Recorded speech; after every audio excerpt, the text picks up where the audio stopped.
Welcome to Better Business Building, where I'm your host, Adem Manderovic, where I talk to business leaders from all shapes of life about what's worked for them and how they can help you win. It's been a whirlwind to get you on the show, Graham. It's absolutely astronomical what you've done in the space of showing how to educate in terms of the sales space. I'll leave it to you, but to explain a little bit further. But Graham, thank you so much for coming on the show. Thanks for having me, Adam. And it's been a while in the making, mate. I know you and I have been connected for a long time, and you're right. Look, I have been, I guess a nagging voice in this space of sales transformation for a while. My journey is a pretty simple one, Adam. I'm a salesperson first and foremost. 32 years of sales, and I'm continuing to learn something new every single day. So it's an ongoing journey. But 2012, after about 25 years of working with US software companies in sales and sales leadership roles, decided to go back and do an MBA. Mm-hmm. And I specifically did that because, as you know, I wanted to go back and study buyer behavior. Mm-hmm. I'd been hearing for years from sales gurus about how I should sell. Mm-hmm. I thought, to hell with that, I'm just going to go and ask buyers. Mm-hmm. So back to do a research project as part of my MBA. That led to my first book. I got so fascinated by all of this change that's coming, that's now here. Yeah. And that was 10 years ago. So wrote the book, started to look at everything through the eyes of an educated, empowered B2B buyer. I thought I'm going to forget everything I've learned about sales, and I'm just going to look at what do buyers expect these days. So yeah, that got me on the journey, mate, to launching Salestribe, which we did just on 6 years ago, and it's been a whirlwind. And it still feels like we're day one in the startup, if you know what I mean. Yeah. Well, to those that don't know, you've basically revolutionized the space of what can happen in terms of sales teams, and then leaning on content marketing, and further to your book, Future of Sales. But what were the defining moments for you that you knew that this was, you were onto something with this, apart from obviously the learning, but yeah, how did you get there? Well, look, the defining moment was really those first few interviews that I did with senior procurement people. So as part of this research project, I was required to go out and do some primary research, and that required long form interviews with mostly vendor management and procurement people inside large enterprise clients, right? These are the people I'd been selling to for years. Yeah. So I went back to, Westpac Bank here in Australia, Telstra, Qantas, and some of those big accounts. And I said, hey, look, I'm doing my MBA. Do you mind if I interview you about, procurement and dealing with vendors? Yeah. And I got the biggest slap in the face, frankly, from some of these people about what they think of salespeople. Mm-hmm. Words to the effect of, and I won't quote the person, but it was a senior person inside the Westpac Bank procurement team, said to me, and I quote, said, Graham, salespeople are an effing embarrassment. Mm-hmm. They look the same, sound the same, use the same business buzzwords, same PowerPoint decks. They all sound like, they all tell us that they are the best and their product's the greatest and blah, blah, blah, blah, blah. Anyway, this guy, he just unloaded on me. Mm-hmm. And I sat there thinking, first of all, I was a bit insulted because he was really going to town on all of us salespeople. Mm-hmm. But then I started to realize, you know what, he's right. I'm guilty of being the same as everyone else. So that was the wake-up call for me, to hear directly from B2B buyers what they really think about dealing with salespeople. Mm-hmm. So how did you, walk us through, because Salestribe is absolutely everywhere now, but then walk us through how you took that feedback, you're able to spin that into, well, hang on, how could we make this a buyer-centric action and operate this from what the buyer-centric, or what their thought mindset should be within those milestones? How did you put that into practice, though? Well, two things happened next. So having done the research and then thought, I've got enough information here for a book, I started writing the book. It was during writing the book that and that's a copy of the book there. During writing The Future of the Sales Profession, I got surrounded by a bunch of millennials, younger generation people. I'm 53, Adam, so I'm at the other end of the scale. But getting connected with some of these younger ones who at that stage 10 years ago were starting to dabble with Twitter and Facebook and social media. And I started to think, this is interesting. This opens up a whole new avenue of channels to connect. So that was the first thing that happened. The next thing that happened was that I stumbled across HubSpot and their philosophy, their approach. Mm-hmm. And, again, a light bulb moment for me was, okay, let's flip the sales playbook to match the buyer journey instead of the other way around. And so as soon as I started to get that sense of, all right, we can create a truly delightful sales process by just mirroring or matching the buyer journey. Yep. So that's what got me on the path towards content, attracting buyers instead of chasing buyers, the shift from vendor push selling to customer pull, all of that started to unfold pretty rapidly after I sort of got involved in that HubSpot thing and the buyer journey. Mm-hmm. So it's obviously where everything has already gone now, because you were the pioneer of that. There's no disputing that. But I think. Well, yeah. Well, for anyone that has eyes to see. But but what do you say to people that are still in markets where they might just look at a data sheet of 10,000 records and chuck it in a parallel dialer, and all that there's tasked to do is press go and get them to the meeting? What do you say to those people that have no inkling to go, well, hang on, what education would these people need to see to hit them within their buying cycle to make them more likely to say yes to the contract, not a sharp person that pushes them to a meeting? What do you say to those teams and organizations? Well, look, I just say, put yourself in their shoes. Mm. If you're someone sitting back inside a business, and I'm a business owner now, so I get approached every single day by this lame outreach. Mm-hmm. They demonstrate immediately that they don't really care because they're just doing spray and pray. Yep. So they haven't looked at my profile. They don't understand my business. They don't even know what I do. So it immediately becomes obvious that they haven't done their homework. So I basically blacklist them. That's what I do. And I know lots of buyers are doing the same thing. But here's the thing, Adam. Yeah. You and I both know, and this was a light bulb moment reading that great book by Chet Holmes in 2007, I think it was. Chet wrote a book called The Ultimate Sales Machine. In that book, he said, only 3% of your TAM is ready for your message at any given point in time. Mm-hmm. And so I, paused and I thought about that long and hard. And I thought, well, there you go. I've been cold calling most of my career, chasing anything that looks like it might be a customer. Yep. Yeah. And all I'm looking for, because I'm gold and measured and rewarded on end of month, end of quarter, all I'm looking for is that 3% of active buyers. Yeah. Yeah. And stupidly, I've never thought, well, 97% of my TAM, my total addressable market, is not ready for my message now, but they might be next week or next month. Yeah. Yeah. So I started to realize, as you and I talked about previously, we've talked about this for a couple of years. How do I nurture and grow the passive buyers, the 97%? Yep. Yeah. That to me was the gold. It was like, okay, I'm no longer just chasing the 3%. I want to nurture and manage my entire TAM. Yeah. Yeah. Well, it signifies what you said there, because it takes an unbelievable understanding to go, well, hang on, let's reverse that. What about the 97%? A portion of them, you've rubbed them up completely the wrong way through doing those abrasive actions, right? Yeah. So if you're going to proceed with that, eventually you're going to run out of people within your TAM.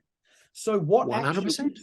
What actions would they need to see for it to be less abrasive, for them to nurture, to get them to the point of yes, by educating them along that process? Now, that's where a lot of companies completely miss the mark. They do. And listen, one of our favorite catch cries at the moment, Adam, is, when you sell, you break rapport, but when you educate, you build rapport. So it's all about education, right?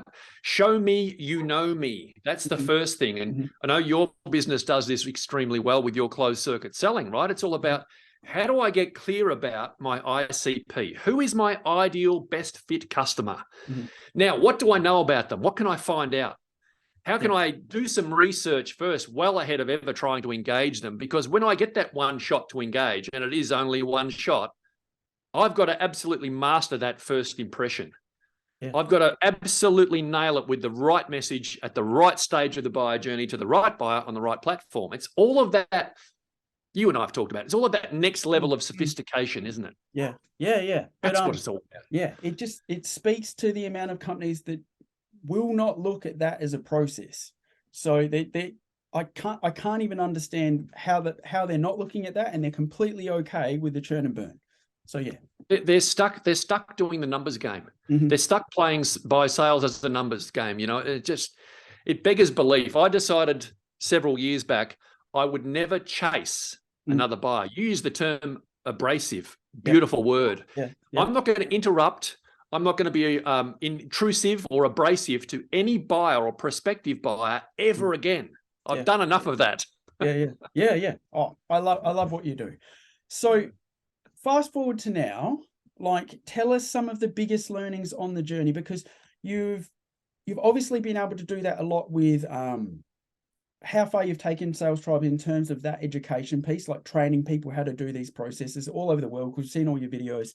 They're amazing. But you've also niched into sales as service by doing things the right way. So tell us some of the learnings on that journey, if you can. Yeah, it's interesting you mentioned sales as a service. When I launched the business in 2017, we had that idea back then. It was like, and it wasn't new at that point. Outsourcing elements of the sales process. One of the key tenets of the book was that in order to be successful in sales moving forward in the future, you have to be seen as a specialist. So at that point, I thought, well, you can't possibly hope to have an outsourced salesperson become a specialist overnight. That takes time, right? On average, it's 7 months of ramp time. So sales as a service back then wasn't really possible if you were talking about the whole sales playbook. Parts of it, absolutely. However, to your point about learnings, what's changed since the pandemic hit, and now we've got, the great reshuffle, the great resignation, quiet quitting. We've got employee engagement that's in the toilet. You've got, this whole era of distrust. So all of a sudden, the world is now shifting more and more towards this idea of outsourced sales being a reality. So yes, Salestribe is now heading off down that path as well. And, hoping to collaborate with your business moving forward, mate. But listen, one of the key learnings from the last 4 or 5 years has been, well, a couple of things. Firstly, we operate in the global, digital, connected economies. So everything's connected. Stop thinking, local, start thinking global and acting local. But the other thing that I've learned through working with businesses is that there is an awful lot of senior leaders, C-suite people who are stuck in the 20th century. They still think that they just tell the sales director to just do more with less. Hurry, quicker, faster, close that deal, bring that deal forward. It's push selling. Yeah.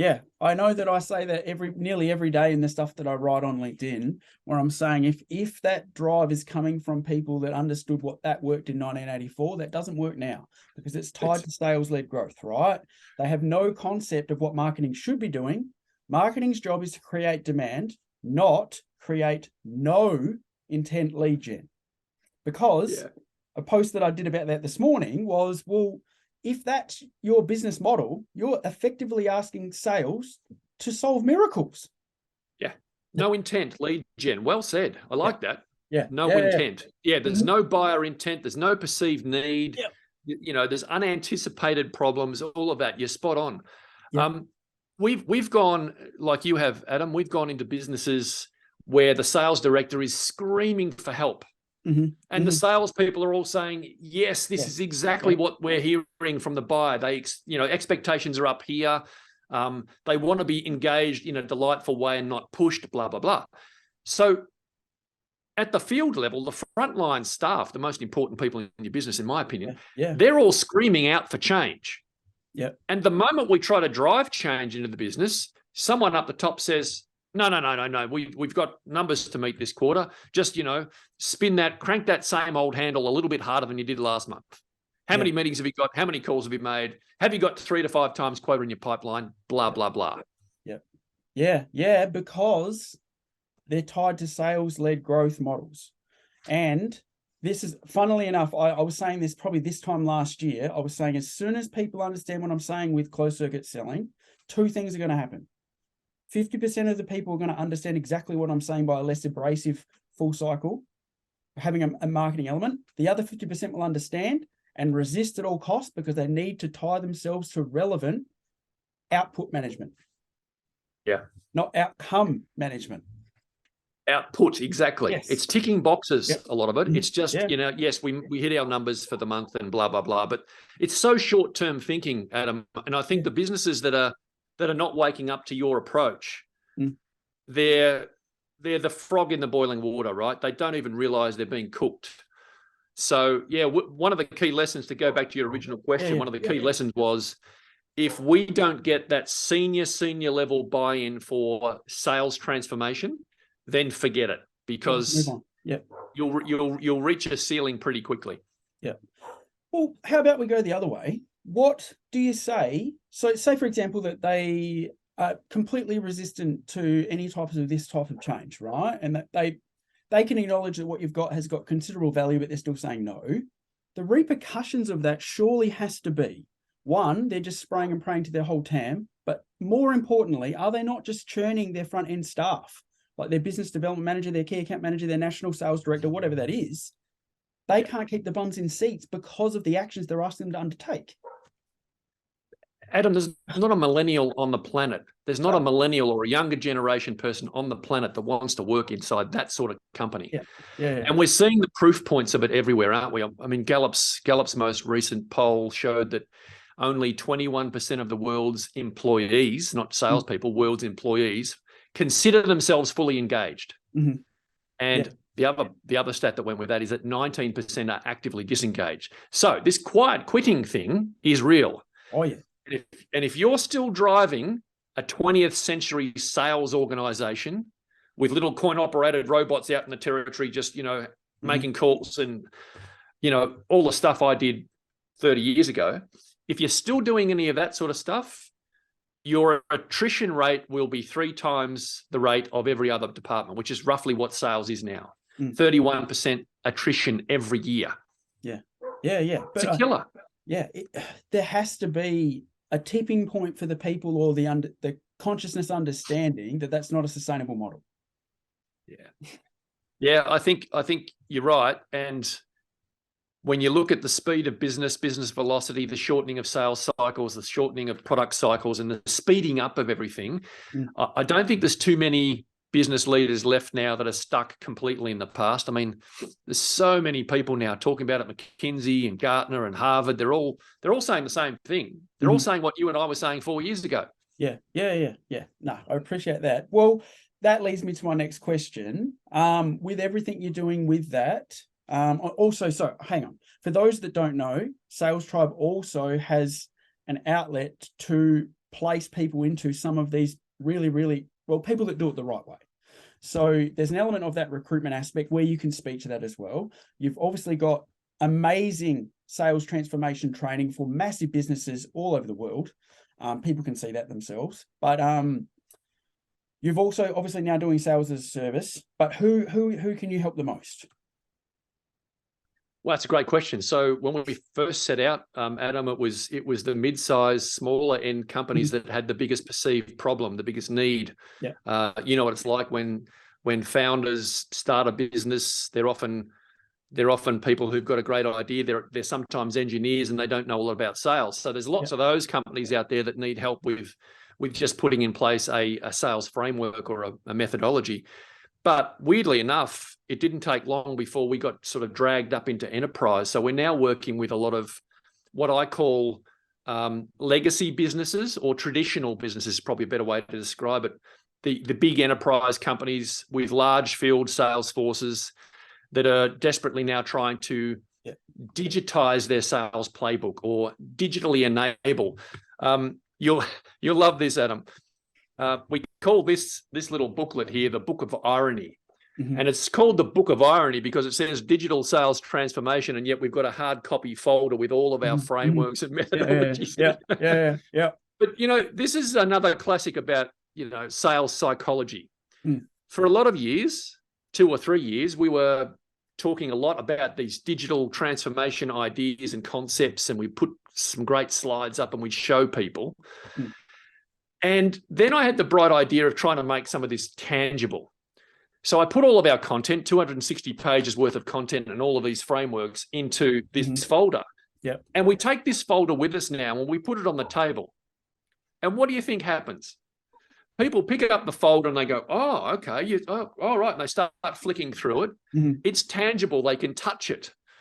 So, you know, despite all of the modern new way of thinking that you and I talk about closed circuit selling and all of this new stuff, sometimes something tangible is helpful as well. Yeah. Well, I'm sure that we could talk all day. Mate, I love this subject. I could talk all day long about it. Yeah. So for the listeners that have listened and love what you've said, do you have any final tips of how they could get a bridge to get a better outcome for where they are right now? Yeah, look, one of the things that we've recognized through 6 years of doing this, Adam, is that, you know, one person's view, my view, your view of the world, and my experience and your experience is just that, one person's view, right? So what we're now doing with our outsourced sales capability is bringing an outsourced sales enablement pod. So we're pulling together experts in different areas that can come in on a short-term 6-month, 12-month contract and help businesses build the foundation of how they go to market moving forward. Yeah. So we're calling it an outsourced sales enablement pod. And we're bringing subject matter experts in at the right time that can help lay the foundations for a digitally enabled sales program. Mm-hmm. And your closed circuit selling, mate, has to be part of that, I'm afraid. Oh. To be kind. And okay, just to let people know, I didn't pay him to say that. No. True. I've received no payment whatsoever. All right, awesome. Well, do you have any final thoughts for the listeners? No, look, just if anyone's grappling with, you know, how to transform, I mean, everyone knows they have to transform. Yeah. Everyone knows that digital, social, and virtual is the future. I think most people are just grappling with where do they start. If you're at that point of where do we start, get in touch, let us know, either with Adam or myself, and I'm sure we'd both be happy to help. Awesome. Well, thank you so much for your time. If the listeners have loved what you've said as much as what I have, where's the best place to contact you, mate? LinkedIn, mate. That's where we do most of our business. Yeah, hit me up on LinkedIn, and you can find us there, and you can see all of our content. You can see what we do, and hopefully some of that resonates. Excellent. Well, thank you so much for your time, Graham. It's been amazing. Good on you, Adam. Thanks for having me. Thanks for listening. If you, like me, have received great value from my guest, please like, share, and follow. See you next time.